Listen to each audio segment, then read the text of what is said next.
Tá. Gente, só pra antes de começar, né, fazer os reclames do Plim Plim, agradecer todo o apoio a todos que estão fazendo esse evento acontecer. Uma salva de palmas pra galera lá da cozinha, que fortaleceu o almoço pra geral. A galera foi lá, voltou, buscou, botou no prato pra todo mundo comer. Agradecer a todo mundo da Aldeia Maracanã, que tá aí numa produção muito louca, todo mundo viu funções. Palmas pra geral, aqueles piques. Mas quem? Um agradecimento a quem?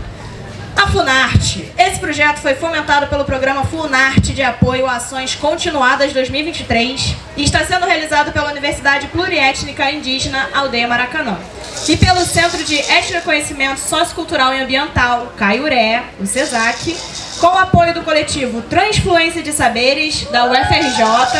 Salve! Ih, perdi o texto, voltei. Etnias do Porto, Catu Filmes, Eleve Produções e Zawichipecoé. Errei esse, né? São eles. Fala aqui pra gente, todo mundo ouvir. Zawichipecoé. Show! Palmas pra todo mundo que tá fazendo acontecer. E é isso, tá todo mundo preparado? Então agora eu passo o microfone, passo a voz para o Irahu Guajajara, que vai mediar a mesa. Boa tarde.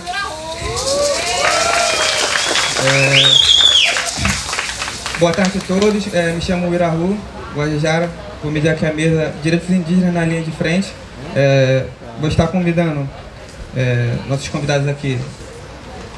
Namara Gurupi, que é advogada pós-graduada em processo civil pela ESA, RJ e Meio Ambiente, delegada da Prerrogativas do OAB Niterói e delegada da Comissão de Igualdade Racial OAB Niterói e membro do Clube dos Advogados de Niterói. Palmas, gente.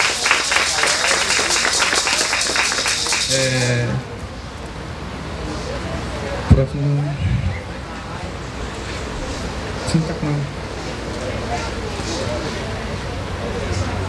Thalisson Rafael Raniquim, Caxinauá, do Acre, graduado em Direito pela UCAM, Universidade de Cândido Mendes. Palmas.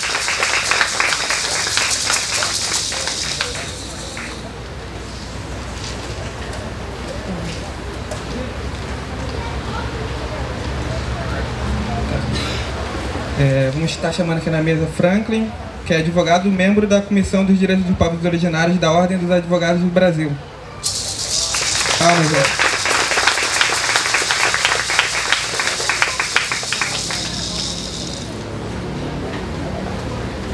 Vamos estar chamando aqui para acompanhar a mesa Yacionara Veríssimo, da etnia Funiô, é advogada indígena, expert em povos indígenas dos direitos humanos e cooperação internacional pela Universidade de Carlos III de Madrid. Empresária, fundadora do APORI, Associação dos Povos Originários, idealizadora do IFWB, Indígena Fashion Week Brasil, e vice-presidente da Comissão dos Direitos dos Povos Originários, da OAB.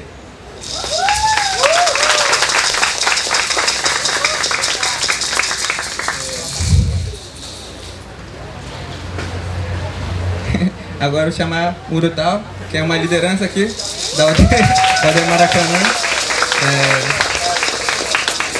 Pesquisador de Linguística Museu Nacional pela UFRJ e professor de Língua e Cultura Indígena pela FATEC ZERJ.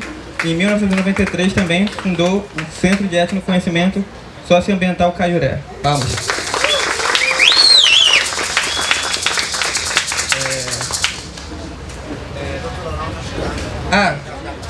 Tivemos um pequeno imprevisto, né? Um convidado está a caminho, mas breve estará acompanhando a mesa também. Então vou dar início aqui para não atrasar o evento. Vou dar um tempo para... tá. Vou apresentar novamente, meu nome é Irahu, sou graduando em Direito pela UFSC, Faculdade Federal de Santa Catarina. Vamos dar início aqui à mesa. Vou dar um tempo para vocês escolherem quem quer começar a falar, ou pode...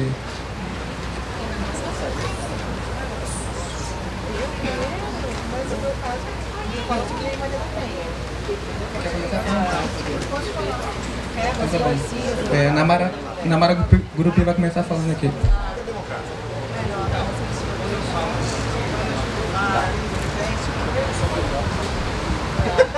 Boa tarde a todos.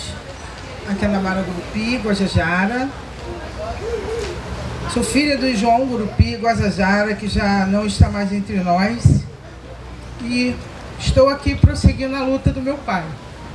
Estamos aqui com o objetivo exclusivo de conquista do espaço Aldeia Maracanã, desde 2006, quando foi a retomada do espaço, porque esse espaço sempre foi nosso. Então, aqui, quem não conhece, foi o primeiro museu da América Latina dos Índios, Museu dos Índios, fundado por Darcy Ribeiro. Aqui foram os índios catalogados. Eu estou indo direto ao assunto porque eu vou ser breve. Estou fazendo os tópicos. Então, aqui é um local que nós consideramos sagrado. Esse espaço, o prédio, toda essa área em que acomoda os senhores neste exato momento. A luta continua. O Estado não recuou, o Estado do Rio de Janeiro, por seus representantes atuais e anteriores, continuam insistindo no espaço. E nós, como lideranças indígenas, advogados indígenas e pessoas que fazem parte da luta de conquista desses espaços, não vamos recuar também, porque nós estamos aqui para avançar. Eu agradeço muito aos senhores estarem aqui conosco, apoiando as lideranças, os organizadores deste excelente evento. A OAB do Rio de Janeiro, que, pelo presidente, né, teve essa iniciativa de formar a comissão de povos originários, aqui na OAB do Rio de Janeiro. Meus parabéns ao presidente e ao nosso cacique Urutau mais ainda, porque esse aqui é de luta mesmo, porque ele em nenhum momento recuou na conquista, ele ficou até o final. Quem acompanha a luta dos povos originários da Aldeia Maracanã, desculpa que eu chego a me emocionar mesmo, porque é emocionante, porque teve risco de vida, teve várias situações aqui, afrontas. Quem lembra de 2013, se não me engano, né, o despejo. Só em 2013 foram 3 despejos, se não me engano, né, cacique? 4 despejos. O último foi de calamidade, mas eles não desistiram, não. E também não se venderam, não trocaram o direito, não desvalorizaram o patrimônio histórico e material, que é aquele que nós preservamos aqui, a memória dos nossos antecessores. E nesse eu incluo meu pai, porque ele estava aqui também na retomada, junto com o grupo, que foi até dividido, uns foram, outros ficaram, mas esse grupo que hoje eu represento aqui é a Aldeia Resistência, a Aldeia Maracanã. Então, é por isso que eu estou aqui, estou muito feliz, porque esse lugar me recorda muitas coisas, né? E teve processo, o doutor Arão prosseguiu no processo, que eu anteriormente representava os índios, todos eles, mas contra o Estado. Aí ele foi declinado para a Justiça Federal. E lá ele continua até hoje. E foi formada uma comissão como é que é o nome lá? De mediação de conflitos, pelo senhor excelentíssimo desembargador e juiz, também alguns juízes. Então está em fase de análise. Mas eu quero dizer para vocês que isso aqui sempre teve assim, fase de análise, entendeu? Sempre em fase de análise. E esse filme eu já vi. Entendeu? Eu falo para vocês que esse filme eu já vi e espero fielmente que a gente consiga, ao final, o espaço e que sirva de voz e palco para os povos originários de todo o Brasil. Não só os que aqui representam ou que moram, mas aqueles que estão lá fora, sofrendo, que não tem voz. E aqui nós temos voz, porque o nosso cacique Urutau, ele nos dá a oportunidade de voz na aldeia Maracanã, aldeia que será a faculdade, já é a faculdade, né? A Universidade Aldeia Maracanã. Então eu estou aqui à disposição dos senhores também para as respostas, as perguntas, e aguardando também o nosso advogado, que é o oficial, que é o doutor Arão, e o doutor Franco, ele já se encontra aqui com a nossa doutora também.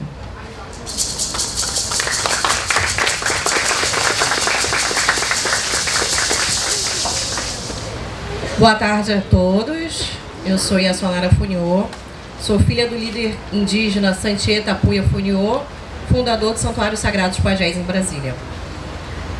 A temática que eu trago hoje para conversar com vocês é que eu vi o relatório sobre o feminicídio das parentas, né, que teve um crescimento de 500% do feminicídio contra mulheres indígenas no país. E é um assunto que a gente tem que trazer sempre à baila, porque todo segundo mulheres indígenas estão sendo violentadas, massacradas, assassinadas pelos seus parceiros ou por quem de sua convivência. E os organismos públicos que deveriam cuidar, né, dessas mulheres não estão agindo da maneira que deveria ser. Então, 500% de crescimento em feminicídio indígena nos mostra a precariedade que essas mulheres estão sendo cuidadas pelos organismos públicos, né? Então, esse ano são 18 anos da Lei Maria da Penha, né? Esse ano ele completou 18 anos, a Lei Maria da Penha, 11.340 de 2006. Teve vários avanços e alguns retrocessos, né? E em conversa com as parentas eu percebo que elas mesmas não sabem identificar quando estão dentro, quando estão sofrendo aquelas tipificações que estão na lei, né? O que diz a lei? A lei é com crimes contra a mulher, né, gênero feminino, porém desde 2022 as mulheres trans também são abarcadas pela Lei Maria da Penha, e que seja no domicílio a violência doméstica e familiar dessas mulheres. E dentro... Tudo bom, né? Dentro dessa tipificação da lei, no seu artigo 5º, a gente tem vários tipos de crime que são praticados. Então, o primeiro, que é o que mais se fala sobre, é a violência física, ou seja, quando ela sofre, né, a violência física, a lesão corporal. Nós temos a violência psicológica, que muitas sofrem e nem sabem. Então, como seria a violência psicológica? Quando seu parceiro ou parceira, porque quem ocasiona o crime pode ser o seu parceiro, parceira ou gente do seu convívio familiar. E o crime psicológico é quando aquela pessoa deprecia o seu parceiro. Desde falando, você tá gordo, você isso, você não cresce na vida. São esses crimes de cunho psicológico. E essa pessoa tá passando por essa violência psicológica e não percebe o quão grave isso é. Nós também temos a violência material. No cunho material significa quando aquele parceiro, por exemplo, rouba os instrumentos de trabalho daquela parceira, não deixa ela trabalhar, né? Ou proíbe ela de estudar, por exemplo. Nós temos também o crime sexual, ou seja, quando aquele parceiro, de maneira proposital, quer engravidar aquela parceira, ou some com o anticoncepcional dela. Também cunho sexual, quando aquele parceiro obriga a participar de coisas que ela não concorda. Isso são crimes sexuais também, né? Então a gente precisa fomentar e disseminar cada vez mais, até nas comunidades, nas aldeias, desde os pequenos, do que seria enquadrado como crime contra essas mulheres, o que é a violência doméstica e familiar. Por exemplo, a gente tem um caso que as mulheres pensam, é só o parceiro que pratica esses crimes. Não, pessoas do seu convívio familiar. Nós tivemos um caso, por exemplo, de uma pessoa que ela tinha acabado de parir no hospital e a sogra invadiu o hospital e espancou essa mulher. Foi enquadrada na Lei Maria da Penha, porque é de convívio familiar. Nós tivemos outro caso também do padrasto, que violentou de diversas maneiras a criança. Foi enquadrado na Lei Maria da Penha, padrasto. Também se enquadra ex-marido, ex-companheiro, ex-companheira, porque teve o vínculo íntimo de relacionamento com a pessoa. Também se enquadra na Lei Maria da Penha, certo? Diferente, óbvio, se você conhece alguém na internet, marcou um encontro ocasional com aquela pessoa e aquela pessoa praticou algum crime com você, não enquadra porque não tem um vínculo íntimo relacional com aquela pessoa. Então, são esses quesitos que a gente precisa explicitar. Muitas mulheres que estão nesse convívio nem percebem que passam por esses crimes, né, enquadrados na Lei Maria da Penha. E acredito que começar com o ensino basilar nas escolas, com as crianças, né?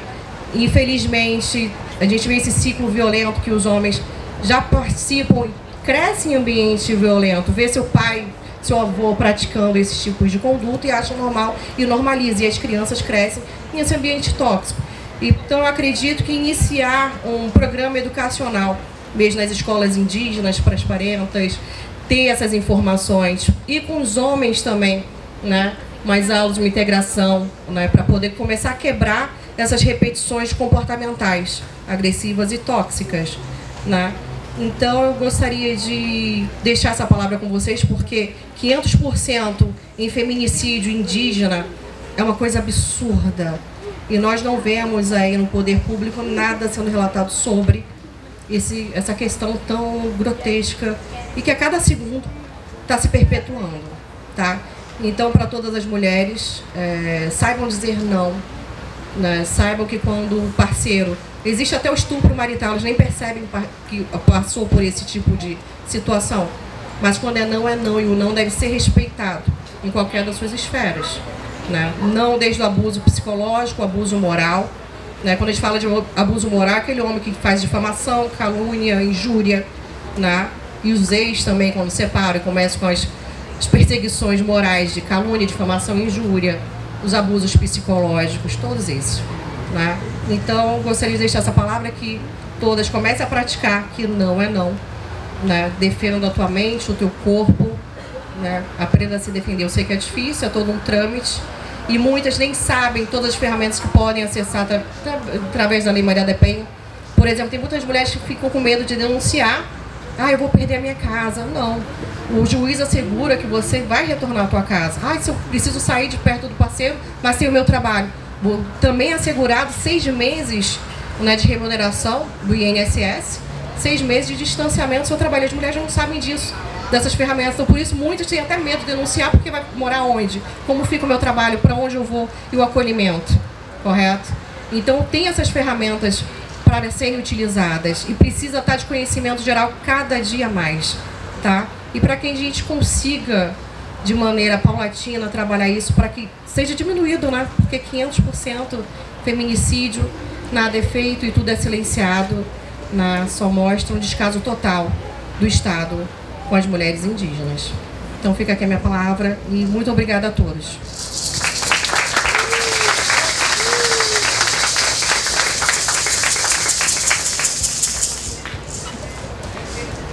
Tatu, boa tarde a todos. Franca Guajajara.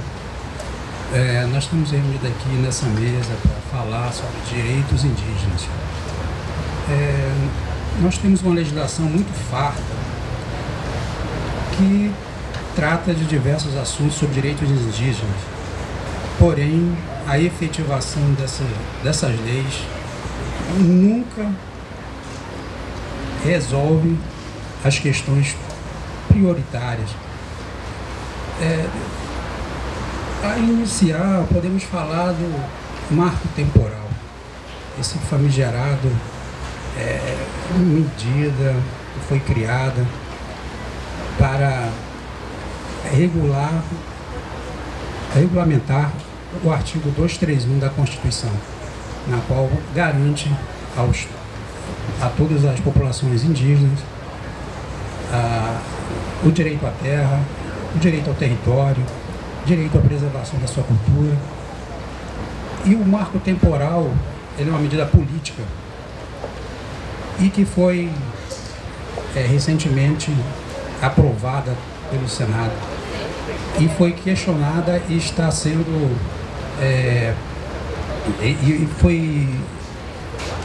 está em discussão no STF. Então, nós temos toda essa discussão indígena e que, na verdade, nós não temos nenhuma proteção com base na legislação que protege a nossa população. O processo da aldeia Maracanã, ele está atualmente em trâmite em Brasília, no STJ, como recurso, ele teve uma decisão agora recente que teve a determinação de reintegração, de entrega do imóvel para o Estado. Essa ordem, ela só não foi efetivada de imediato por conta de uma proposta levada ao TRF com base na resolução 510, que institui a Comissão de Direitos de Mediação de Conflitos Fundiários. Então, essa comissão, ela suspendeu o processo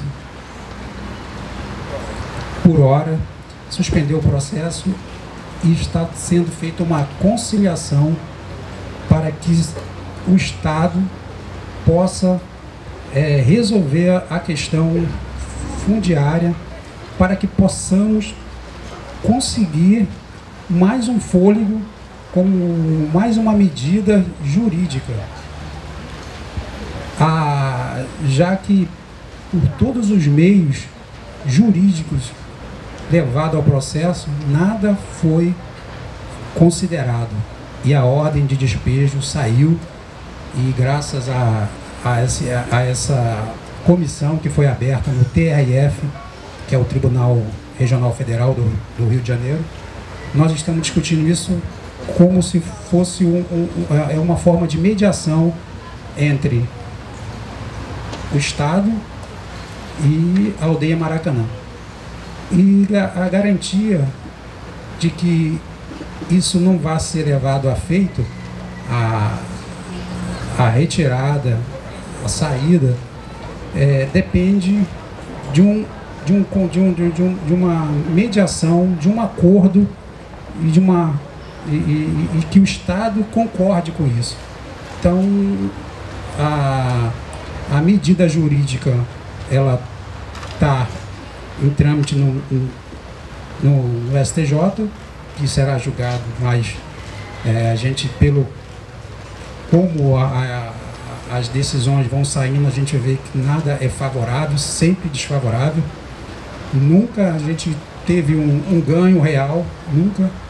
E a comissão está discutindo conciliação, mediação, para, junto do tribunal, junto com a aldeia e o Estado, tentar reverter essa situação, para que não aconteça o que aconteceu em 2013, bomba, bala, violência, e isso diante de um arcabouço de legislação gigantesca, não só nacional como internacional, mas nada é capaz de proteger um direito originário, um direito talvez natural, de ter assegurado, no mínimo, um patrimônio imaterial que aqui se desenvolve.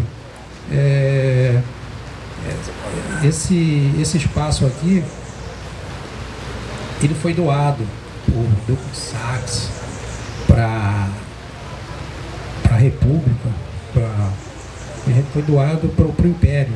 O Império incorporou ao Estado e desde quando foi implementado o SPI, o Serviço de Proteção ao Índio, em 1910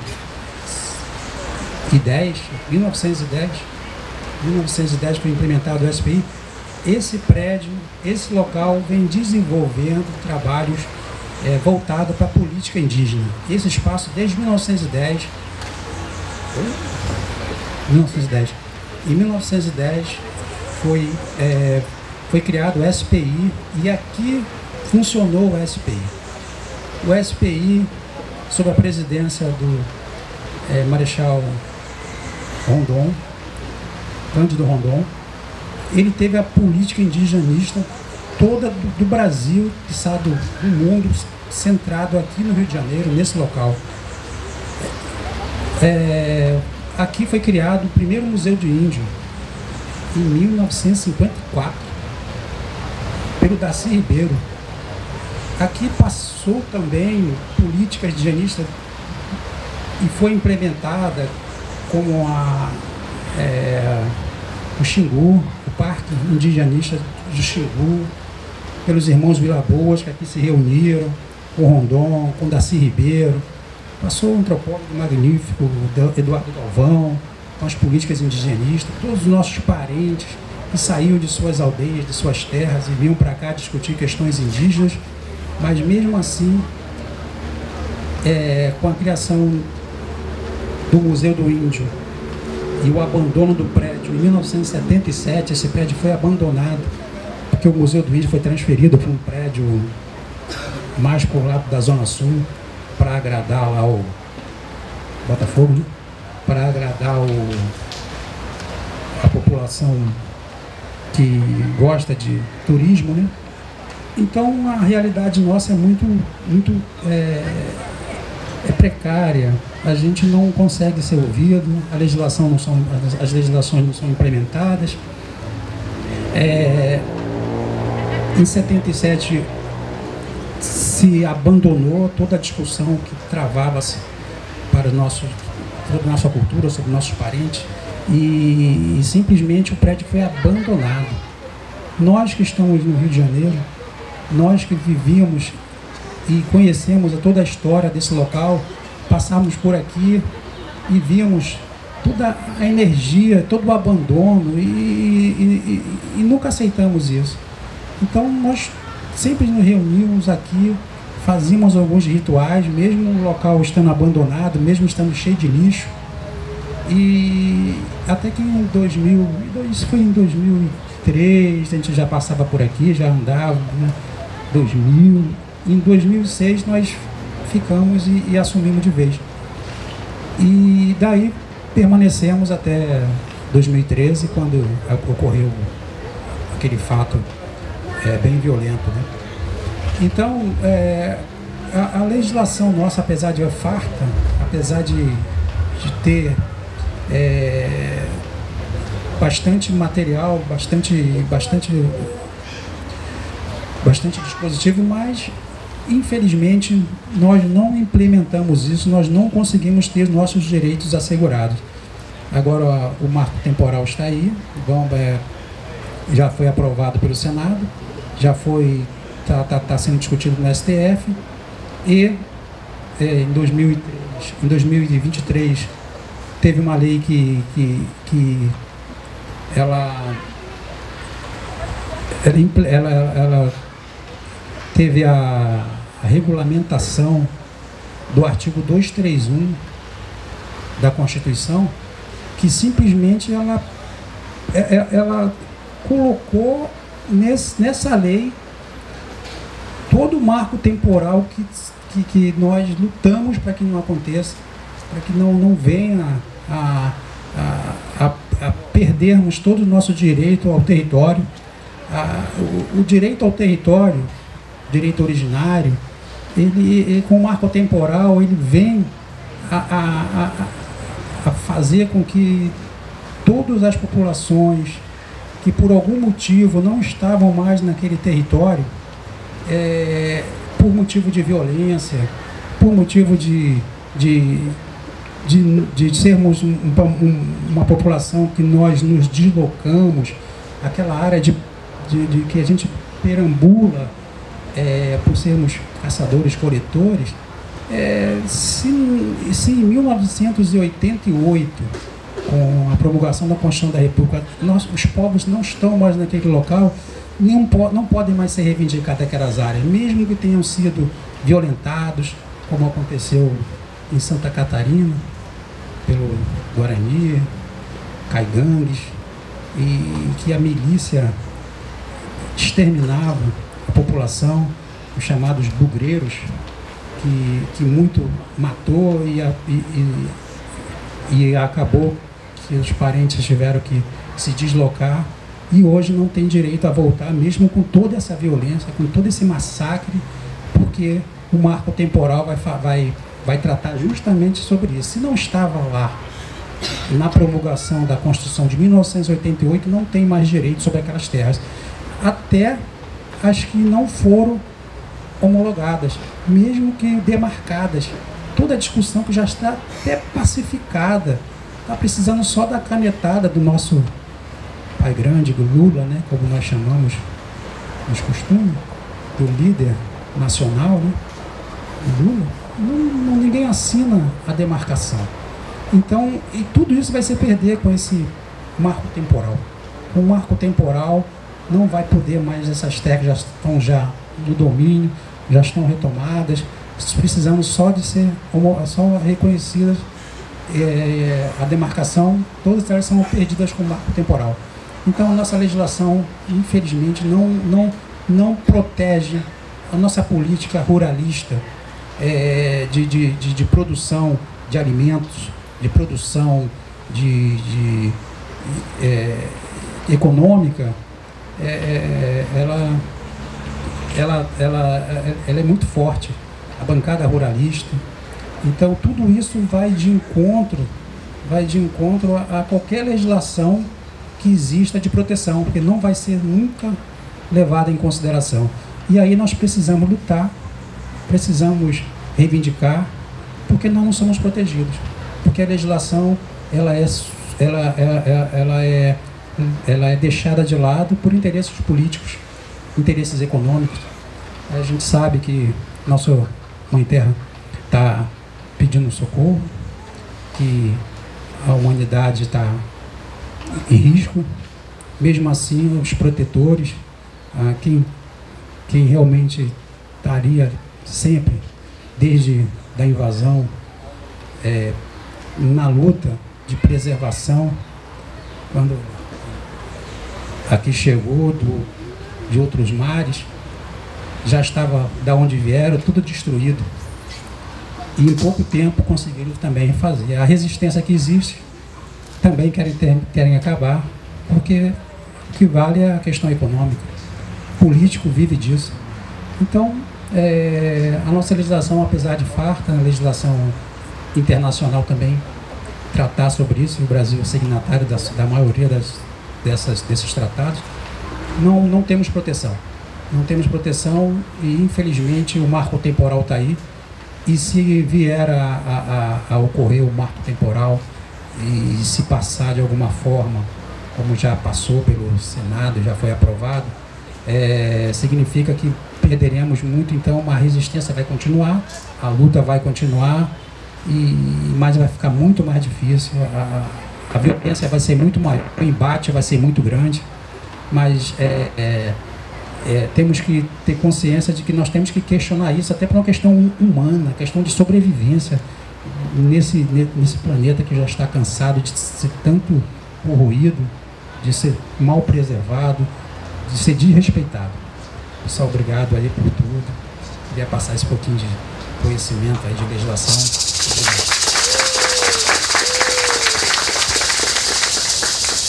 Olá, gente, boa tarde, tudo bem?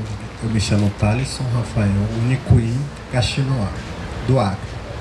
Estou muito feliz aqui de, pela primeira vez, conhecer a aldeia Maracanã, vindo de tão longe, né? A gente não vê nossos parentes lá do extremo norte da Amazônia em ambientes assim. Pelo contrário, né?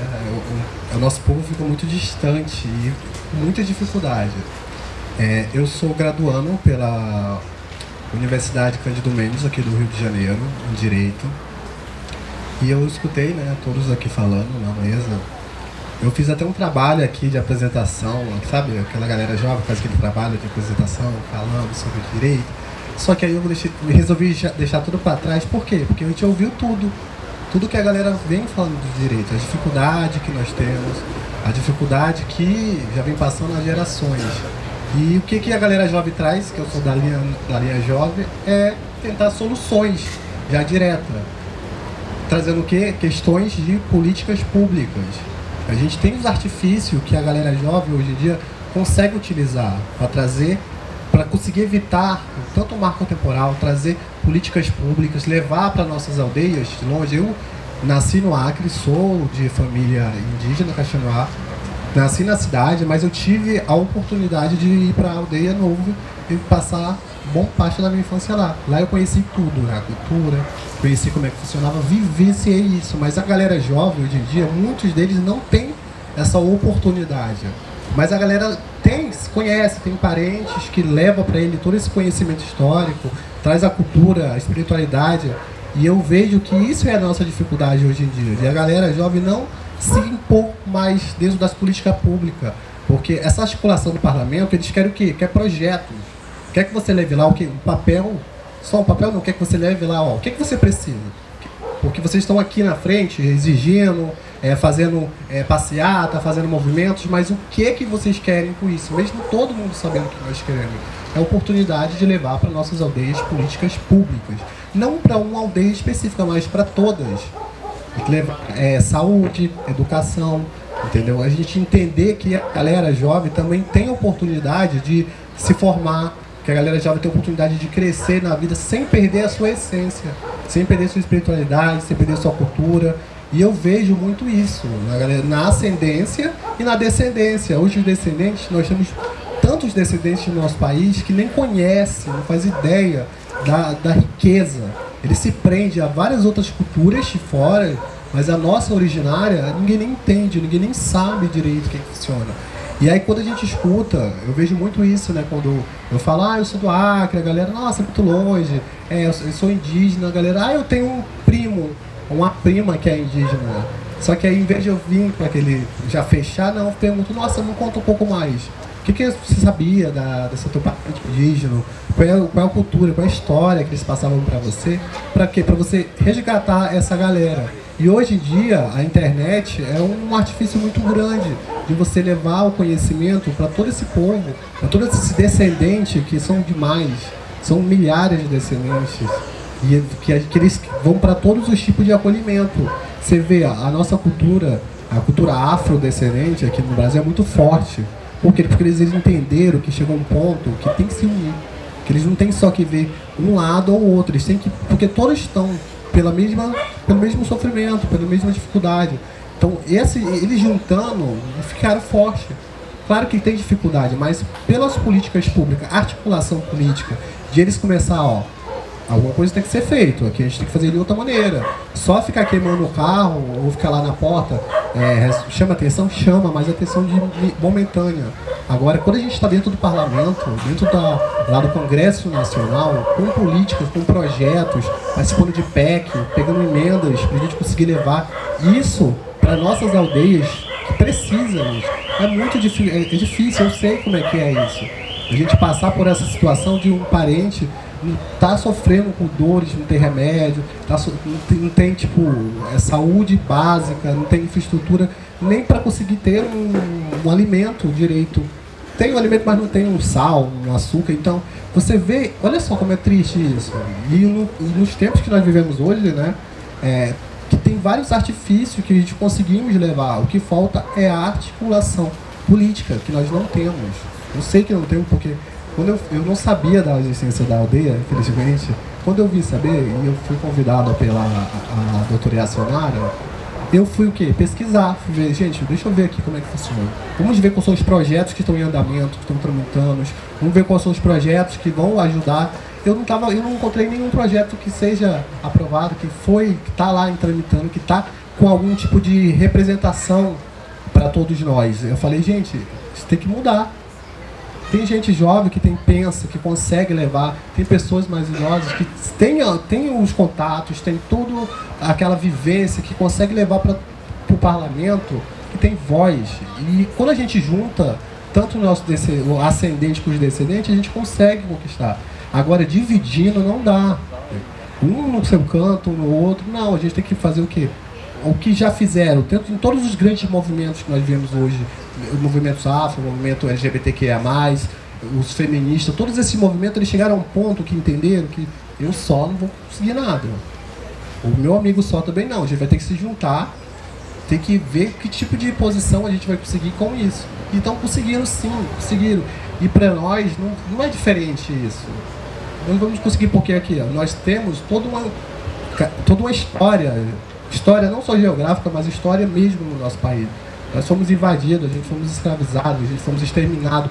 Hoje em dia estão tentando acabar com a nossa cultura e sair dentro do direito internacional. A gente sabe que a gente pode acionar alguns artifícios, porque exterminar uma cultura étnica de um país, isso aí é uma das provisões de que tem que ter intervenção. Entendeu? Então nós temos vários artifícios. Agora cabe a todo mundo começar a conversar entre si. Um parente conversa entre o outro. E aí, o que a gente pode fazer? Ver as lideranças de cada um. Vamos lá, vamos começar a ver essas articulações. O que nós podemos fazer para conseguir mudar dentro do parlamento, dentro do Congresso, dentro do Senado. Entendeu? Porque não adianta nada, a gente. É rico a gente ver tudo isso aqui. Ver olha a nossa cultura, nosso gráfico, toda a nossa história aqui, para pessoas que às vezes não tiveram esse conhecimento, mas hoje estão tendo esse contato. Mas aí o que a gente vai fazer de articulação política? Para resolver isso, para conseguir salvar, para trazer políticas públicas, tanto de educação, de saúde e principalmente de segurança. Ver a senhora falou sobre a questão lá na Maria da Penha, que é uma coisa que a gente não fala, mas existe sim. E é isso que eu tenho aqui, que eu me propus o quê? A trazer propostas, trazer PECs, PLs, projetos de lei daquilo que vai ir para o parlamento e ajudar com isso, porque esse vai chamar a atenção do nosso governo, isso vai chamar a atenção da sociedade, porque a sociedade ela vê o indígena que tá lá pintado, chamando e acaba ignorando, como muitas outras classes é ignorado também. Mas quando a gente está lá dentro do parlamento, enchendo as mesas, não só, e cobrando também os nossos deputados federais, olha só, você não está representando a gente, agora vamos lá, vamos fazer uma comissão aqui, o que precisa? Bom, e é essa cobrança que nós vamos conseguir o marco temporal, conseguir outras políticas públicas nacionais, que eu falei que existe sim algumas políticas públicas que estão em vigor, regionais, municipais, mas nacionais, do qual outros povos, como o meu, que tem muita dificuldade de ter acesso a tudo, porque eles não têm acesso a sair da sua aldeia direito, vai lá nas prefeituras rurais. Nossa, gente, se municipal, estadual é difícil, imagine uma prefeitura rural. As escolas rurais, que você vê, eu, por exemplo, eu não tive muita dificuldade, mas eu vejo que alguns parentes meus, tipo irmã, primos, por ter mais a biologia indígena, eles sofriam muito e acabam que se desprendendo daquela cultura, eles querem se afastar. Então quando eles veem, tipo, eu pintado, nossa irmão, você está se pintando. Então imagina a tristeza que é você ver uma pessoa que nasceu na aldeia, ela acabar negando, por quê? Porque sofreu, tem a questão do preconceito que ela sofreu, a depressão que aquilo traz para ela e acaba tirando de uma luta. Aí você vê pessoas que já nunca nem pisaram numa aldeia direito, estão lá à frente de lutas. Por quê? Porque elas foram levadas, foram estimuladas.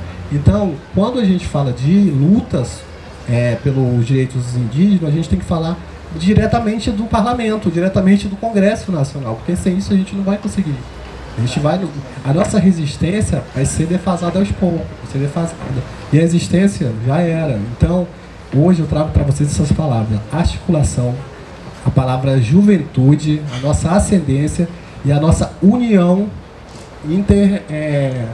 originária indígenas. Não só uma aldeia, mas todas as aldeias pensando da mesma forma, porque sem isso, desculpa, eu estou falando com uma pessoa jovem, não vai chegar muito longe, né? Não vai conseguir aquilo que nós todos queremos, esse reconhecimento, a dignidade, porque nós já estamos na nossa Constituição, que é um direito nosso. Mas como o nosso colega falou, se não tiver fiscalização, se não tiver projeto, se não tiver nada disso vai servir. Nada disso vai ter de ganhos reais pra gente. Então essas são minhas palavras. Muito obrigado pela participação de todos.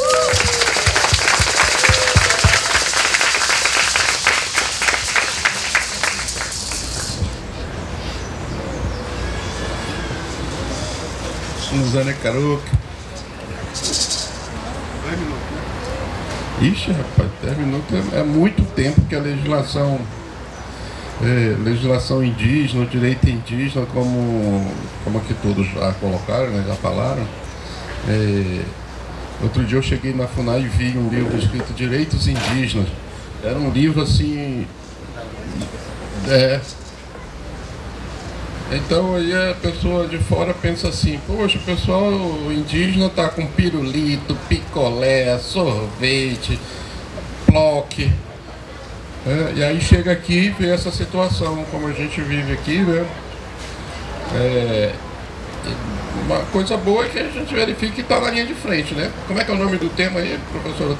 Linha de frente é o tema de hoje aqui da palestra, né? Então, o direito indígena tem os princípios, como o Dr. Frank falou, né? São princípios, são garantias constitucionais da imprescritibilidade, da inalienabilidade, da indisponibilidade. Olha só que coisa chique. Só o direito indígena tem esses princípios, esses valores, sabe disso? Só essas garantias constitucionais. São princípios internacionais. São valores intergalácticos. Intergalácticos. Pois é, mas esses valores todos é para dizer que nós estamos na linha de frente. Nós estamos na linha de frente, a doutora Sanara também falou aí dos direitos da violência contra a mulher, então nós estamos na linha de frente contra a violência contra as mulheres. O indígena não pratica essa violência. Quem pratica essa violência não é. Porque o indígena, no sentido amplo da palavra, no sentido mais digno da palavra, não pratica esse tipo de violência, esse tipo de... E o processo aqui, como estava contando aqui o Dr. Frank, né, o processo aqui da Aldeia Maracanã, a doutora Sanara, na questão de todos esses valores que estão sendo apresentados, né? A Namara, doutora Namara Gurupi, Namaro Gurupi, Namara.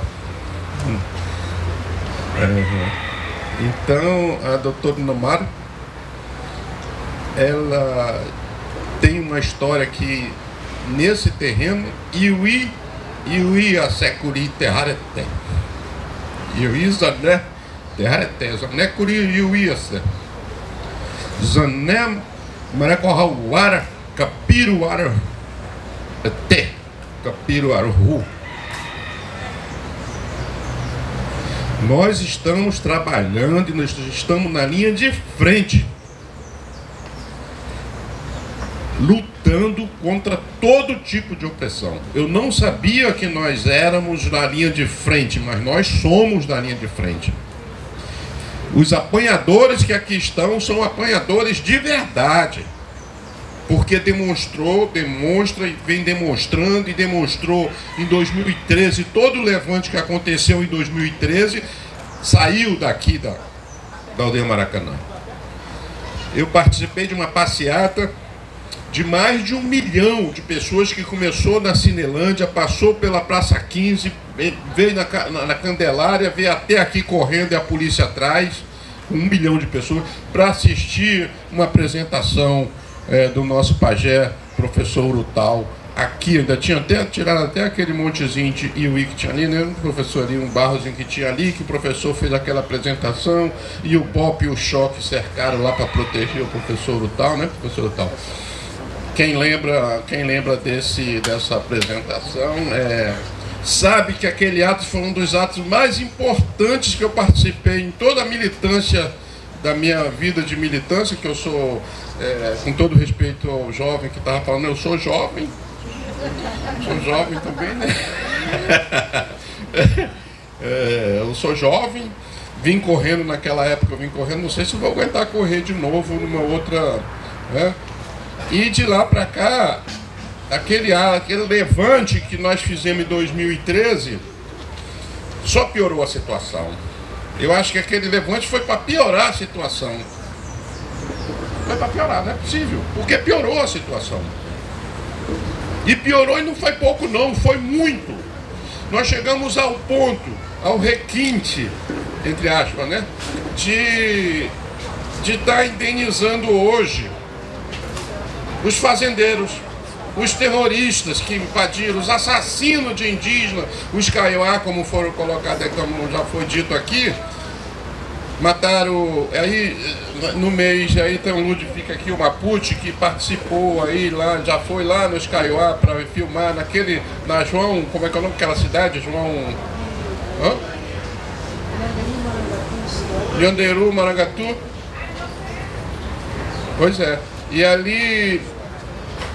os Kaiowá estão aí, né? Então seria bom os Kaiowá também, que estão aqui presentes. E eu fiquei para aprender, porque nós estamos aqui numa mediação, nós estamos num processo de mediação. E aí o Ludwig falou assim: doutor Arão, vamos lá para Brasília para participar, eu arrumo um jeito de o senhor participar da mesa de negociação. Ainda bem que eu não fui, porque para eu assistir online, né, na mesa de mediação online do STF, chamada, organizada, arquitetada pelo ministro Gilmar Mendes, foi a primeira mesa de mediação, ainda bem que eu não fui, porque se eu tivesse ido teria passado mal, teria, sei lá, acho que dali eu teria um piripaque, não é possível, né? Porque ali 2, 3 meses antes, né, essa mesa de mediação foi mês passado, né? No mês de julho, agosto e setembro, mataram 6 lideranças Kaiowá. Aí, numa live que nós fizemos semana passada, me perguntaram assim, sobre essa questão aí de precedente, de jurisprudência que se firmou nessa mediação no STF. E sobre a mediação que haverá sobre a Lei 14.701 de 2023, a Lei do Marco Temporal, sabe, doutor Franco? Me falaram: não, doutor Arão, e sobre isso aí? Aí eu falei: olha, realmente é uma mediação que está sendo feita no STF. O STF não tem outra instância além do STF, é a última instância ali. Então o que se decidiu ali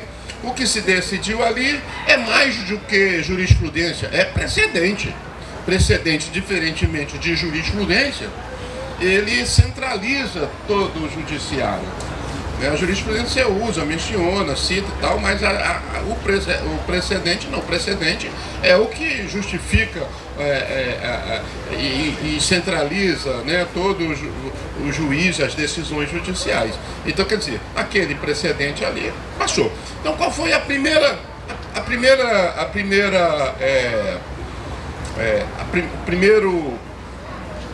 vamos dizer assim, o primeiro precedente daquela mediação? É que se você matar meia dúzia de indígenas, você consegue a mediação para indenizar ali. É só matar meia dúzia de lideranças indígenas, você vai lá e chama o Eloy Terena, mais do que depressa vai lá e faz lá aquilo lá. A tia dele aqui, a Sônia Bola, mais do que depressa vai lá e arma a mediação aí. Segundo, o valor da terra nua. Ou seja, a terra degradada completamente, aquela terra que foi destruída, não tem nada, não tem mais nada. Ali foi tirado o valor da terra nua. Mesmo a terra ocupada antes ou depois de 88, que é o lado da questão do marco temporal, sem boa fé, nem má fé, independente de qualquer coisa, foi sacramentado ali o valor da terra. Já está ali, já dá, toda a discussão posterior foi tomada ali. E o terceiro que eu percebi ali, que houve criada a jurisprudência, o precedente, é que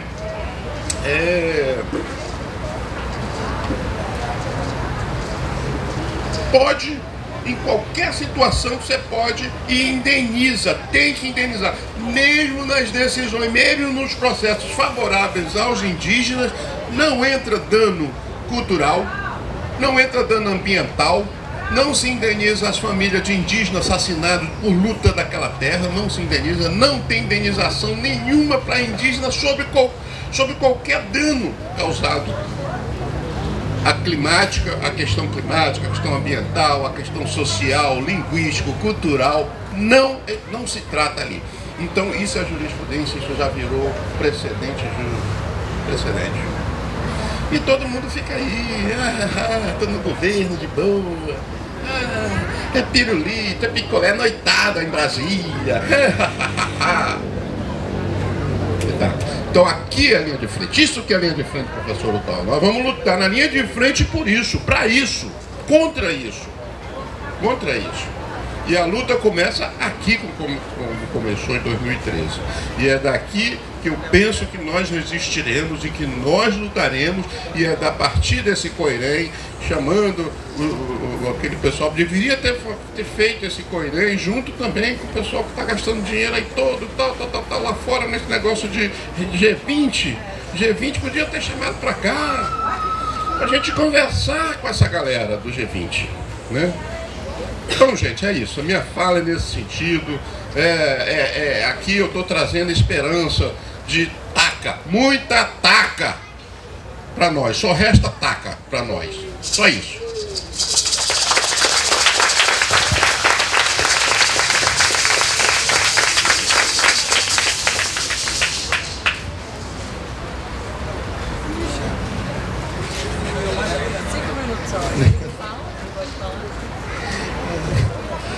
Zaneka Ruktu, era Rutal, Tentarhe, Ecoteri Tuchal, Tacohamara Canapahar, Heroriata, Antiquaro, esse é Coirem, Universidade Tacohamara Canapahar, Catuhal, Antiquaro, Catuhal,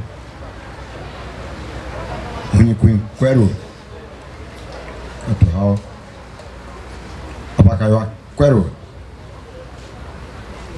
Funyo Quero, Torral,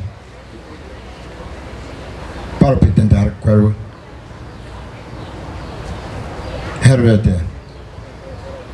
Boa tarde para todos, eu sou o Brutal,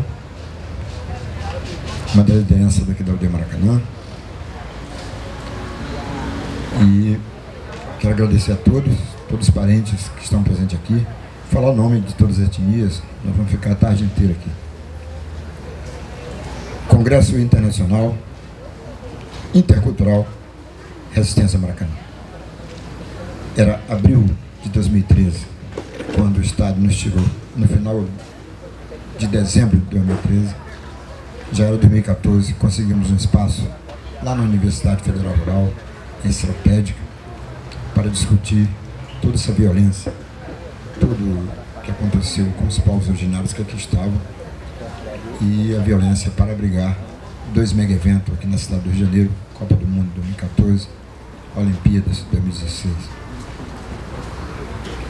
Então convidamos parentes que vieram do México, da Colômbia e outros países, não só Latino e Sul-América, e muitos parentes também daqui do Brasil. Tinha muitas etnias, mas não tínhamos estrutura também para levar esses parentes todos para lá. Nós encontramos alguns parceiros, encontramos os próprios parentes que já estavam por aqui, ou que vieram dos seus países e pagaram suas passagens com o próprio dinheiro do bolso, para discutir não só essa violência do Estado em relação à retirada muito truculenta, muito violenta da aldeia Maracanã, mas também a violência em todo o território nacional. O Coirém é para discutir isso, para discutir todas essas violências, todas essas truculências. E a aldeia Maracanã, como disse o doutor Arão, é sim uma linha de frente. Hoje nós temos aqui 2 etnias, não dizendo que as outras também não são as principais linhas de frente, mas nós temos aqui os Avacaiuá, Avaguarani, Nhandeva, daquela região do Mato Grosso do Sul, que tem como defesa dos seus territórios, seus próprios corpos, assim como os Tenterrara Guajajara também, defendem os seus territórios com seus próprios corpos. E nós estamos dizendo exatamente isso. Podem nos matar, podem nos trucidar, mas nós não sairemos, não arredamos o pé. Estamos aqui e vamos ter talvez aí mais 524 anos de processo. Porque nós entendemos que esse papel, essa caneta, esse cartório não é nosso, isso veio da Europa. E nós estamos aqui exatamente questionando esse direito muito, mas muito antes da invasão europeia. Nós já estávamos por aqui. Nós, povos originários já estávamos aqui. Então a Aldeia Maracanã, a Universidade Indígena, está questionando esse direito. E 2024, estamos também sob ordem de despejo. E também está acontecendo um mega evento. Os 20 países mais ricos do mundo estarão aqui. Já estão aqui. São os países que mais roubaram e mais sucatearam a nossa terra. E estão aqui. E fizeram uma pergunta, jovens da área do direito, no debate. Urutau, o que querem os 20 países mais ricos do mundo, de novo, novamente, outra vez aqui? Falei, certamente vão tentar nos enfiar goela abaixo, mais pente e espelho. Só que não cabe mais pente e espelho. Nós também já, assim como disse o jovem aqui, já estamos tentando entender. Os jovens já estão saindo das suas reservas. Diversos são os motivos do êxodo, da saída dos jovens das suas terras. A principal, o conflito fundiário, são os conflitos de suas terras. E a inquietação de tentar entender como é essa caneta que veio da Europa. Como é que esses caras que nunca foram punidos, tem alguns juízes que acham que são deuses, outros não acham que são, têm certeza que são deuses. São desembargadores. E nós estamos num país que jamais julgou um desses, e nem um coronel, nem general. Todos os países, Sul-América, Latinoamérica, que tiveram os assassinos dos seus povos originários, julgaram e condenaram esses assassinos e colocaram na cadeia, menos o Brasil. No Brasil não tem nenhum desembargador, não tem nenhum juiz, não tem nenhum coronel, não tem nenhum general. Na cadeia, não tem nenhum deles. Esse espaço, 14.300 metros quadrados, agora não temos mais 14.300 metros, temos aproximadamente 12 mil metros quadrados. Está falando disso, do maior genocídio da história da humanidade. Está falando disso, do Holocausto. Não sei de onde veio o Holocausto, que até fizeram agora um museu do Holocausto aqui. Não quero nem saber, que eu não sou de atravessar o oceano. A nossa questão é aqui, nessa terra onde chama-se Brasil hoje. E nós que defendemos nossas terras como nossos próprios corpos, daí tantos têm enterrado assassinados. A última contabilidade do CIMI, 46 têm enterrados assassinados, só defendendo seus territórios, defendendo com seus próprios corpos contra armas pesadas dos latifundiários. Sou do Maranhão, nasci na reserva da Lua Comprida e hoje, nos ataques principais, o ataque da monocultura do eucalipto, nós temos aqui um jovem daquela região do Pacuruzinho, aquela região do Ipu, não só soja, não só eucalipto, mas toda a monocultura está aqui. Então a bacia do rio Mearim está acabando. Nos próximos 30 anos não tem mais o rio Mearim, não tem mais o rio Grajaú, não tem mais o rio Corda e nem vários rios daquela região. Esses são os ataques. E a Aldeia Maracanã, Universidade Indígena, está aqui para discutir isso também. Por isso nós trouxemos jovens aí, e nós, jovens não só do Mato Grosso do Sul, estiveram hoje da Bahia, muitos têm enterrado do Maranhão, estão por aqui. Depois da ECO 92 e essa Rio Mais 20 aí, Rio Mais 20 social, que muitos nem participaram porque não tinham tantos parentes, tantas etnias, tantos povos, representações dos povos originários, como o espaço Universidade Indígena de Maracanã. Não temos estrutura, como vocês viram aí, quase que nenhuma. Mas tivemos um grande apoio de pesquisadores, professores. Agora as universidades estão entendendo, ou tentando entender, essa resistência.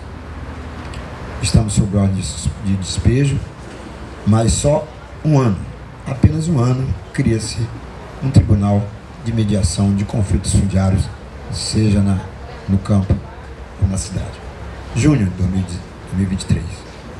E aí, a ANAJUP, juntamente com advogados da UFRJ, da Unirio, outras universidades, cria esse tribunal e deu uma segurada por hora, segundo o juiz, por hora. Mas mantém o despejo. Mantém o despejo. Certamente estaremos aqui. Mesmo retirando, como o doutor Arão falou, temos e está aumentando cada vez mais o número de apanhadores. Porque tem muitos apoiadores da Aldir Maracanã. Agora, os apanhadores são aqueles que realmente não adianta mais bater o pé e nós indígenas sair com o rabo entre as pernas, não. Bate o pé, prende, como aconteceu em 2013, bate, proceda, prende de novo, mas voltaremos. Estaremos de volta. Então é isso, gente. Agradeço a todos. A Maíra é muito chata, está dizendo aqui que acabou o tempo. E tiraram meu tempo, não sei porquê. Esse doidão aí não sabe falar mais nada, já falaram tudo. Já falaram tudo, então não tinha mais nada para falar. Me deram só 5 minutos. 5 minutos só? 5? Ah, ainda tem pergunta. Tá. Vamos abrir para as perguntas. Catual, parente Quero, Catual. Zané Caru, que é potiu, Zané Caru.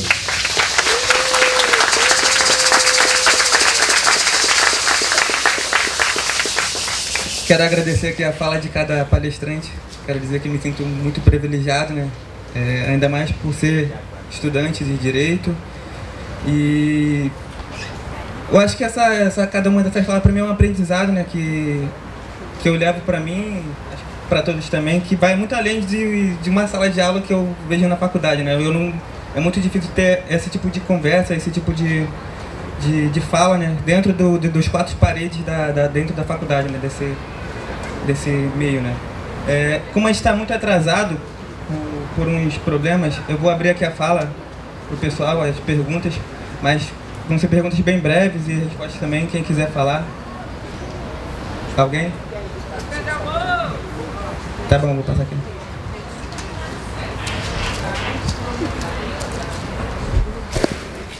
Oi.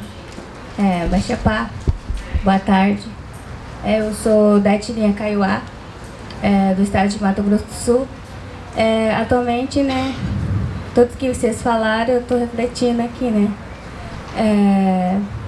O despejo não é fácil mesmo. Para você conseguir o que é seu não é fácil também. Porque eu mesmo já levei 4 despejos no nosso território e a gente nunca saiu desse território. A gente sempre permanece nesse território. Então, né, como a gente somos juventude, né, eu creio que vocês todos têm suas rezas. Essa é a única importância para nós, povo Kaiowá, né? A gente tem fé na nossa crença, que a gente chama Borarreio. Todos os cantos indígenas têm sua proteção. Sem isso, você não é indígena. Sem sua língua, parece que você não é indígena. Não importa se você esteja todos os seus trajes, como diz o meu pai. Mas se você falar na sua língua, parece que você é tudo encaixado. Você entende a natureza, a água, a terra, a árvore, animais, tudo. Isso é uma forma de todos, né? Que a gente tem que aprender com os mais velhos, né? Então, eu agradeço muito também, né, a gente estar aqui no G20, né? Só que atualmente a gente veio apresentar artesanato, mas aí é como se a gente, vamos ter que ir lá. Falei aqui pro meu marido, vamos lá. E hoje escutei essas formas de vocês falarem, né? Quando teve o ataque do Marangatu, a gente estava lá também. Em Douradina também a gente estava lá também, né? Pra mim não importa, né? Vamos retomar, a gente vai mesmo. Nós retomamos, nós mulheres, Laranjeira Nhanderu, no início do mandato do ex-presidente Jair Bolsonaro. E nós não levamos despejo. Então tem que ser assim. As mulheres também estão em linha de frente. Hoje, né? Eu acredito que todo mundo que aqui, a maioria são as mulheres, né? Tô vendo aqui, né? Então, pra mim, né? Sempre tendo essa formação, né? Juventude que está hoje em linha de frente também tem que prestar muita atenção. E em qual caminho que você vai seguir? Você vai no caminho certo ou na errada, né? Então, eu também sou acadêmica, sou da ciência da natureza. Eu também faço parte do movimento indígena do povo Guarani Kaiowá, né? sou do Atiguaçu também, né? Representando também a universidade também da UFGD, né? Universidade Federal da Grande Dourados, né? Então, atualmente a gente tem que preparar em tudo nesses direitos que diz que é Constituição, né? Mas atualmente para povo indígena mesmo não existe Constituição. É indígena sem fronteira. Essa é a minha palavra. E a Guidia, obrigada.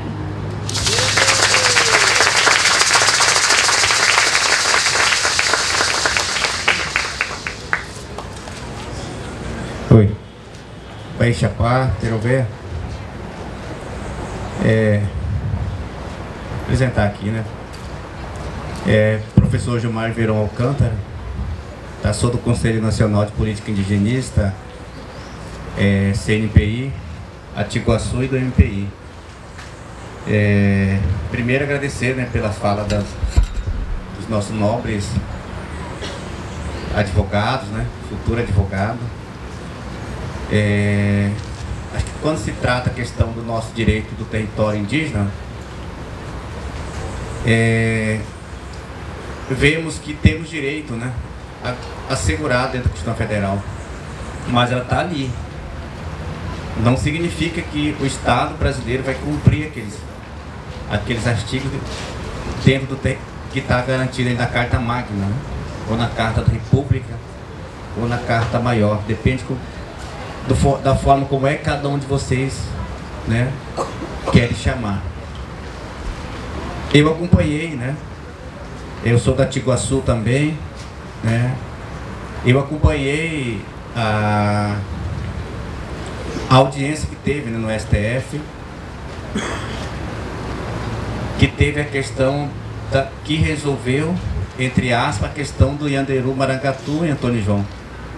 Inclusive, há 3 dias agora, os fazendeiros receberam, né, via Pix, 27 milhões para pagar os fazendeiros. Da forma legal, como nós gostaríamos que fossem, que não pagasse a terra nua, que pagasse somente a propriedade, não foi cumprido. Ou seja, de uma forma ou de outra, ao nós, povos indígenas, né, fomos feridos, né? Porque a terra aonde de 9.307 hectares, que é o território de Yanderu Marangatu, quem deu as certidões para os colonos que lá estão, que estavam, né, já estão saindo, foi o Estado. Então, se o Estado deu aquele território sabendo que é terra indígena, é o dever do Estado pagar. Ou é dever do Estado corrigir aquele erro que ele teve, né? Aí a gente ouve muitos parentes, né, muitos advogados também indígenas, não indígenas, dizendo, né, criou-se abriu seus precedentes. Não abriu precedente. Foi uma questão que há mais de 30 anos o Yanderu Marangatu vem sofrendo ataques. Foi uma saída que criou entre o STF, através do ministro Gilmar Mendes, para achar uma solução. E quando iniciou-se o julgamento com relação à questão do Yanderu Marangatu, o que aconteceu? Deixou de lado o marco temporal e a lei 14.701. Tira de lado se vamos resolver a questão. Porque são mais de 30 indígenas já nesse período, esse processo todo, morrendo, né? Sendo atacados.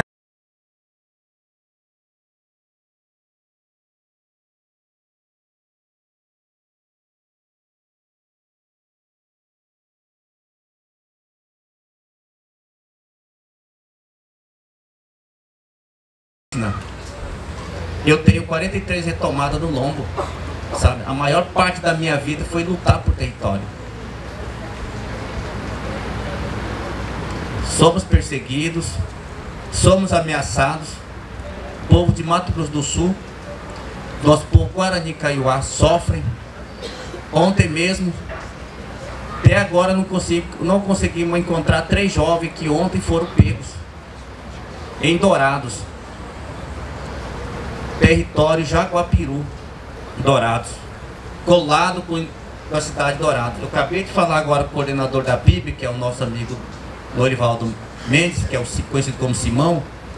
Até agora ninguém encontrou o corpo do jovem. 2 conseguimos encontrar, mas de 1 não conseguimos encontrar até agora, sabe? Então, a tamanha da situação que nós, quanto povos indígenas, vivemos hoje no Brasil. E nós não vamos achar que a Constituição Federal que está ali vai resolver o nosso problema, não. Ninguém vai resolver. Se nós não levantar e fazer a retomada. Se nós não levantar e valorizar os nossos saberes ancestrais e as defesas que nossos advogados têm hoje, indígena. Tá? Então, assim, eu só gostaria de afirmar, né? Assim, eu gosto dessa discussão, né? Falando, nós viemos para o G20, né? Mas como está tendo isso aqui, esse encontro aqui, agradeço muito a Martinha, né? Que fez esse convite, nós viemos aqui, falando, vamos lá ouvir, porque a luta do povo que estão aqui hoje na comunidade Maracanã é a luta nossa, é minha luta. Não é diferente da luta que nós estamos passando lá, não. Não é diferente, sabe? Não é diferente. Eu sou professor efetivo concursado. Eu me afastei do concurso para lutar para o meu povo. Porque que adianta eu viver bem se meu povo está sofrendo, se meu povo está lá, estão matando meu povo? Isso eu não vou aceitar nunca. Se tiver que me retomar aqui, eu venho retomar também, porque eu não tenho fronteira. Nós indígenas não temos fronteira. Quem criou o estado e o município foi o Caraí, não somos nós. E é isso que nós temos que aprender. Eu vejo muitos acadêmicos indígenas que têm vergonha de falar. Sabe? Muitas vezes a universidade indígena passa pelo acadêmico. Mas é o contrário, nós que temos que passar pela academia, nós que temos que ensinar a academia, porque a academia hoje, a universidade indígena, as universidades que tem aí, elas não estão preparadas para receber nós, os povos indígenas, tá? Então, assim, eu quero agradecer mais uma vez, dizer assim para cada um de nós que estamos aqui, nós temos que demarcar nosso território, da mesma forma como nós marcamos nosso corpo com o urucu, com o genipapo, nós temos que marcar também nosso território. Essa terra aqui é nossa. É nossa e nós temos que valorizar isso aí. Tá? Obrigado.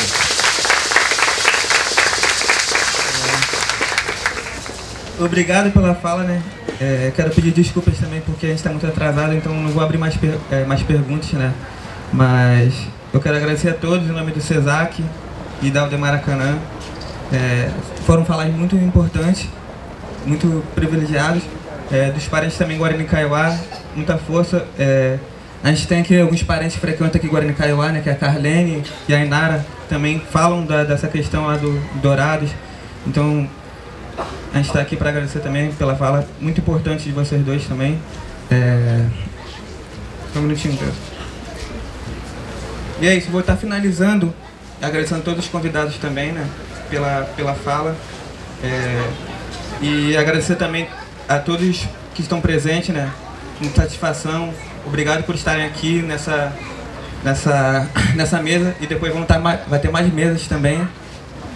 Vamos tirar minha foto daqui a pouco. Vamos dar continuidade aqui também. Falar que esse evento também é uma realização do programa Funarte, né? De apoio e ações continuadas de 2023. Uma iniciativa do Ministério da Cultura e do Governo Federal do Brasil. Agradecemos esse apoio que tornou possível e viável a realização do nosso 4º Coerem e todos aqui presentes. Obrigado. Vou estar aqui entregando também os brindes e certificados para os palestrantes. E é isso.